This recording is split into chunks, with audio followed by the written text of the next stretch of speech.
Hello everybody and welcome to the GMS Magazine channel. I am Paco Garcia, your host, and today I bring you an unbooking of Chivalry Sorcery, the Land of the Rising Sun, an adventure and honor in feudal Japan written by Lee Gold.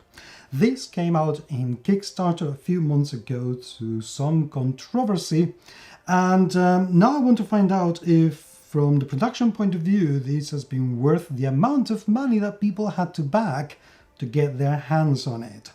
Welcome to the GMS Magazine unbooking videos.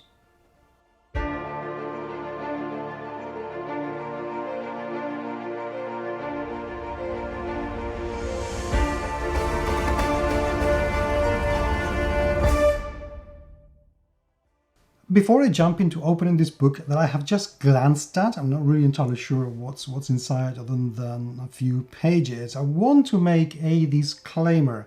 I am not going to make a full review of this book because I don't know enough about the topic at hand, and there was some controversy because of the use of the word Oriental in one of the maps, something that, by the way, they have corrected.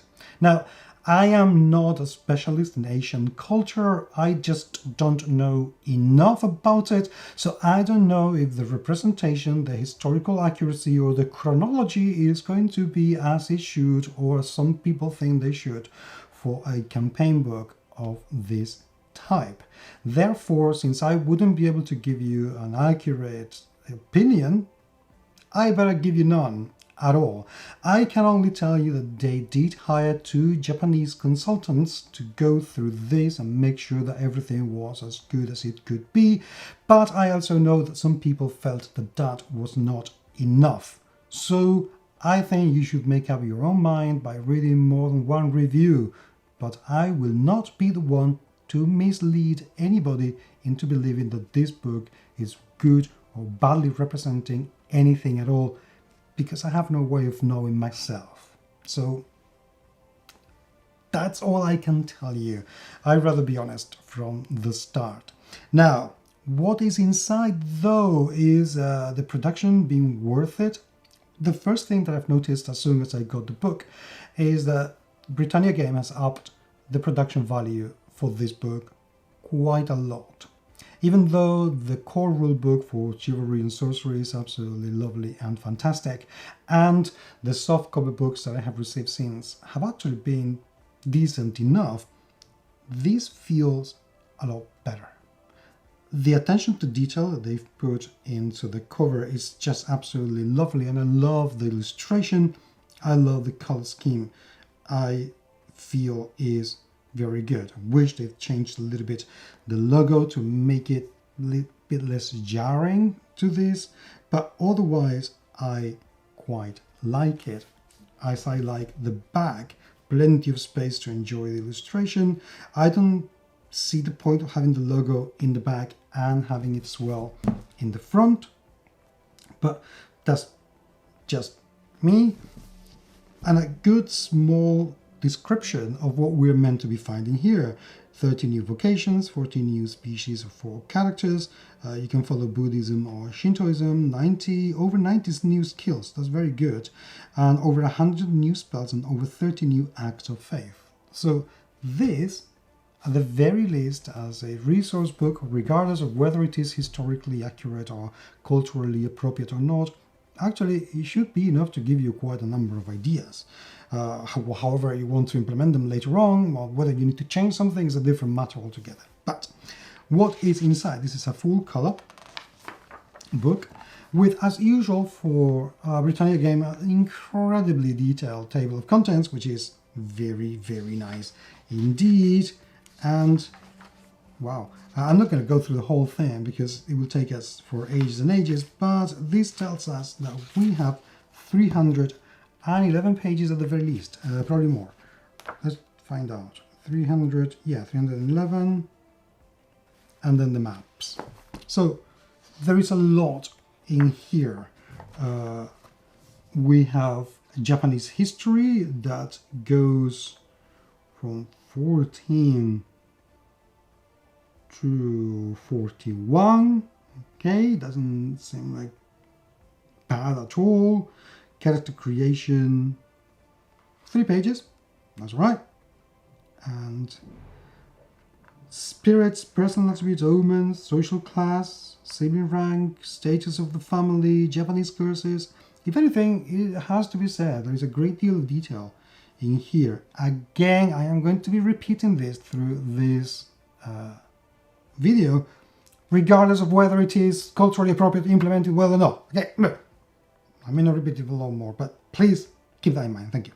So, so this is a lot. I mean, it is a lot of information in here.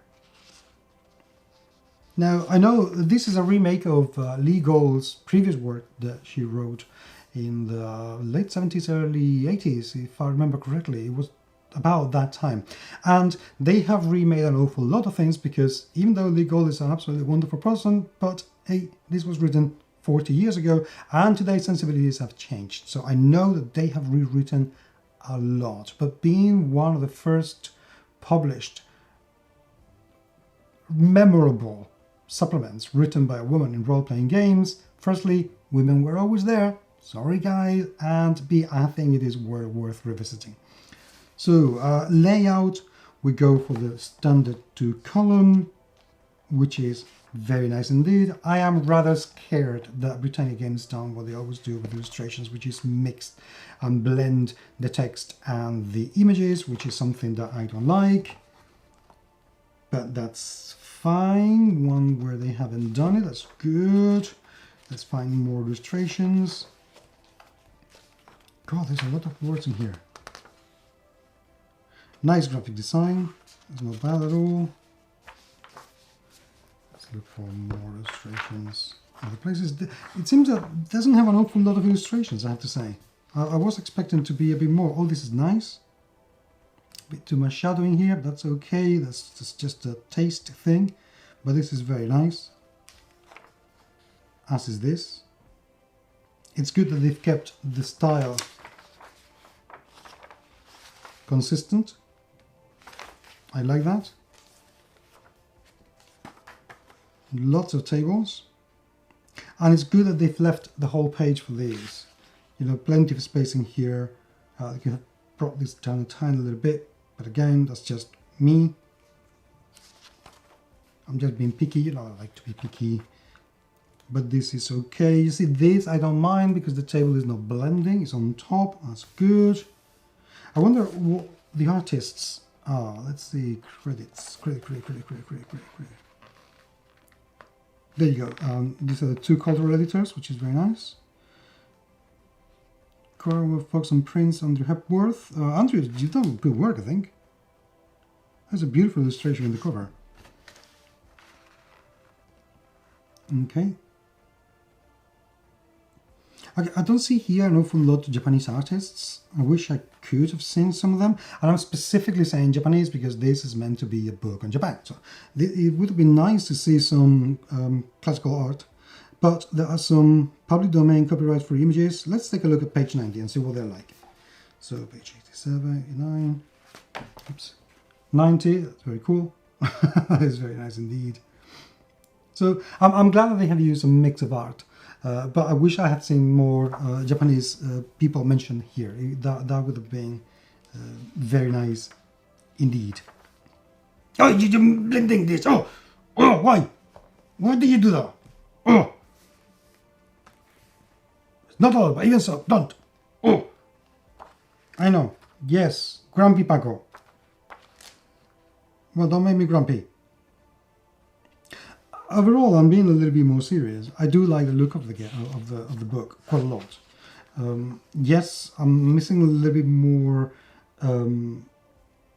visual impact to this. I wish I'd seen more little details, maybe more kanji some places, a little bit more atmospheric.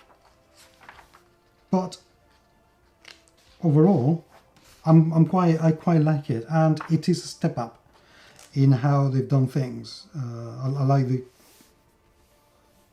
consistency throughout, which is Very nice. I still don't like this blending thing, which I'm going to keep mentioning until they stop doing it. Like here. Nice mapping. See here, we can see more illustrations. I don't know, it feels better. But then I know I am a very visual person. There's an awful lot of tables here. Wow. Lots of them. Methods of magic. I want to take a look at this one.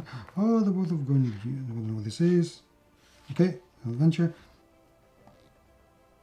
Now, it would be very cool, I have to say, if this line of work was expanded with work from Japanese people. That would be really great because, okay, Mike Brenton designed this adventure. I would have rather seen somebody from Japan designing this adventure. That would have been way, way cooler. Not that I'm saying there's anything wrong with this. I'm just saying because I haven't read it, so I don't know. But it would be nice for something like this to be done by people from that area. So maybe that's something that Britannia Games can take a look at in the future. You know, it's never too late to improve on some product. And just to make clear, this is the map where there was that Oriental word and they have got rid of it. And the reason why I want to make a point of this is because even though Britannia Games received an awful lot of criticism and some of it was fairer than other, but they did listen. And it's a big but. They did listen. Okay, so seriously, talk to people, tell them, just let them know. More often than not, they are more likely to make the mistakes out of ignorance than anything else, not because they want to hurt. So just talk to them. It can work, and if it doesn't, then by all means, go to the throats. But they want to work. They want to make it work. So do I think this is worth it? This is a beautiful book. This is very nice. And of course it could be better, but this is actually very nice. If you are really bothered and knowledgeable about Japanese culture and want to make sure that everything is perfectly fine, maybe you will need to change some things. If you're not too bothered about it, then you're going to have a huge amount of information in here. As I said, I don't know how accurate it's going to be, but there is a lot of it, and it may be worth digging into it so you can include those elements into your own games. Regardless, this book is lovely. Very, very nice. And I hope that this, from the production point of view, will set the benchmark for future productions from Britannia Games. So, well done. I do like what I see here. I hope people like what they read here. Thank you very much indeed for being there. It is truly and genuinely appreciated. Leave me your comments and let me know what you think. And until the next time, I will talk to you very, very soon. Take care.